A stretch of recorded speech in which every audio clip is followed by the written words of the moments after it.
অনাকাঙ্ক্ষিত কারণে daily computer লাইভটি বিঘ্নিত হয়েছে। আমরা আবার দেখছি গেট ভেঙে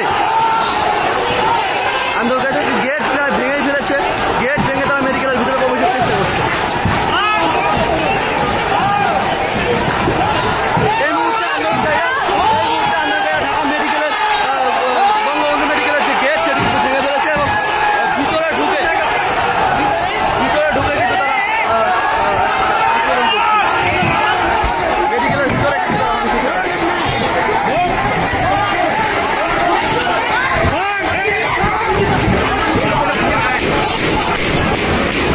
গেট ভেঙে কিন্তু আন্দোলনকারীরা মেডিকেলের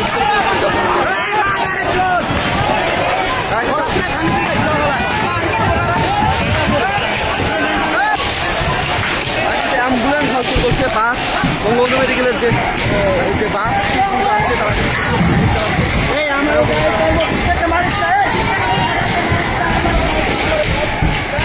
বাইরে যায় কিন্তু এখন তারা একটু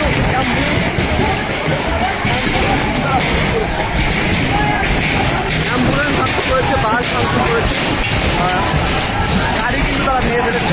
গাড়ি ভেঙে ফেলেছে, অ্যাম্বুলেন্সের বাস ভেঙে ফেলেছে।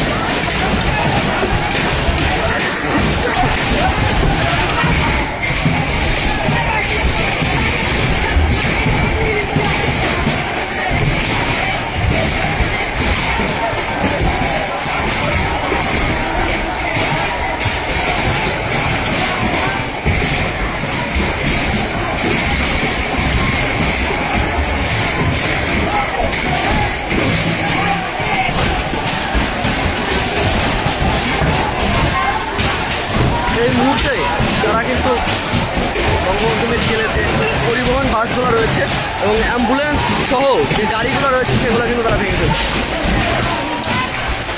মূলত একটি অ্যাম্বুলেন্সই ছিল, বাকিগুলো পরিবহন গাড়িগুলোকে কিন্তু তারা এই মুহূর্তে পুরোপুরি প্রত্যেকটা গ্লাস কিন্তু তারা ভেঙে ফেলেছে।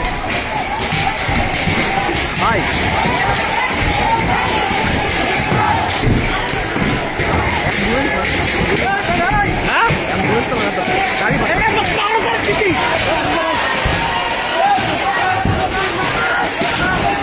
আন্দোলনকারীরা যেটা বলেছেন যে এখানে ভারতের পতাকা দেখেই কিন্তু তারা এটা ভাঙচুর করেছেন।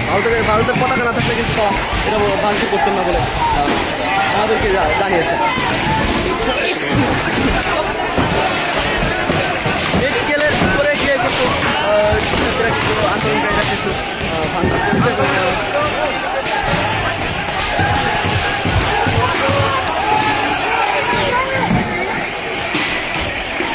এখানে কিন্তু বাইক ভাঙচুর করছে, বাইক ভাঙে আগুন লাগিয়ে দেওয়া হয়েছে। একটি বাইকে কিন্তু আগুন লাগানো ভাঙচুর, বাইক ভাঙচুর যে ঘটনা সেটি কিন্তু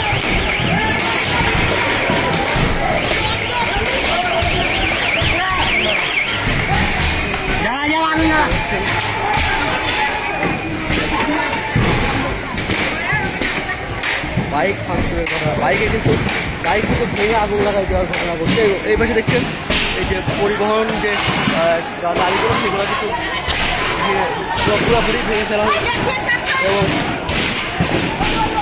বাইকগুলোতে কিন্তু আগুন লাগাই দেওয়া হচ্ছে।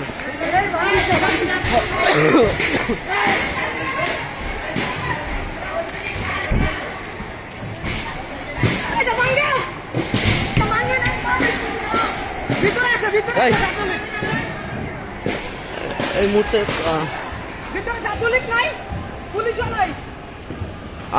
আমরা একটু কর্তৃপক্ষের সাথে কথা বলবো যে তাদের সাথে আসলে কেন এরকম হলো, কেন শিক্ষার্থীরা। আচ্ছা, আপনি মানে মেডিকেলের কোনো স্টাফ বা শিক্ষক, এরা কেন শুরু করলো আসলে? এর ভিতরে কি কোনো ছাত্রলীগ ছিল বা কেউ কি বের হয়েছিল যাদের কারণে আন্দোলনকারীরা তো ক্ষিপ্ত হয়ে গেল? অফিসে ছিলাম, এখন অফিস থেকে ওই দৌড়াদৌড়ি দেখে আমি নিচে নামলাম। মানে এটা হঠাৎ করে কি জন্য একটা সেবামূলক প্রতিষ্ঠানে এরকম সমস্যা করতেছে এটা তো বুঝতেছে না। এখানে তো অনেক রুগী আছে, হৃদরোগের রুগী আছে, ক্যান্সারের রুগী আছে, ঠিক আছে। তারপরে অনেক আমাদের আউটডোরও অনেক লোক আছে। এটা তো করাটা মনে হয় ঠিক হলো না। এটা এই অবস্থাটা করাটা আপনাদের কোনো স্টাফ বা কেউ কি আহত হয়েছে এরকম কোনো খবর আপনি পেয়েছেন? আমরা যে আমাদের এই ঊর্ধ্বতন কর্মকর্তারা ভিতরে যান, ভিতরে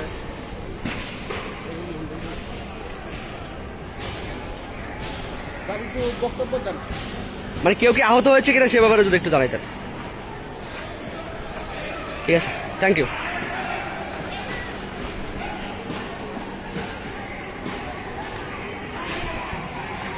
তবে শিক্ষার্থীদের মনে কিন্তু প্রশ্ন উঠেছে কারা এই নৈরাজ্য চালাচ্ছে।